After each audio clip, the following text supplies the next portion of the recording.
విజయవాడలో ఓ వృద్ధురాలి దారుణ హత్య సంచలనంగా మారింది. తన పిన్ని ఓ వ్యక్తిని అత్యంత క్రూరంగా నరికి చంపాడు. ఆమె మృతదేహాన్ని ముక్కలు చేసి కాలువలో పడేశాడు.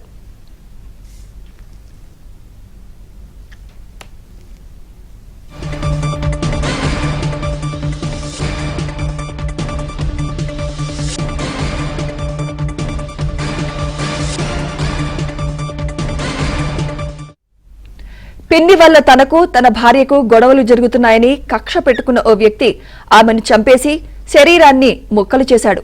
మొండం, తల, కాళ్లు, చేతుల్ని గోనె సంచులో కట్టి వేర్వేరు ప్రాంతాల్లోని మురుగు కాల్వల్లో విసిరేశాడు.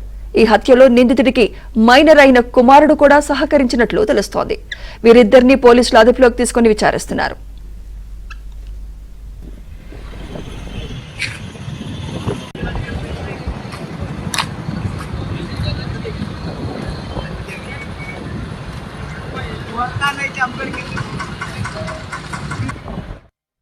ఇదే అంశంపై మరింత సమాచారం మా ప్రతినిధి ప్రసాద్ అందిస్తారు. ప్రసాద్, సుమిత్ర విజయవాడ నగర్ లో దారుణం చోటు చేసుకుంది.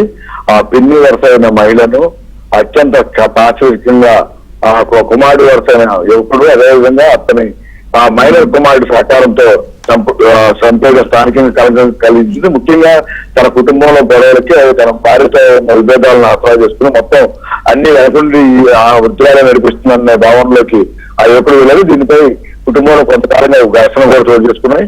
అయితే మొదటి నుంచి కూడా ఈ వివాదం సంబంధించి అవి పంచాయతీకి భార్యాభర్తల పంచాయతీలో కూర్చున్న సమయంలో కూడా వృద్ధురాలు అతని భార్య సపోర్ట్ చేయడం, తనను దోషిగా చుట్టాల మధ్య అవమానించడం ఆయన జీర్ణించుకోలేకపోయాడు. 3 రోజుల క్రితం ఇంట్లోకి వెళ్లి కత్తితో మొండాన్ని తల నుంచి వేడి చేయడంతో పాటు కాళ్ళు కూడా నరికి వేసి 3 ప్రాంతాల్లో వాటిని విసిరేయడం కూడా జరిగింది.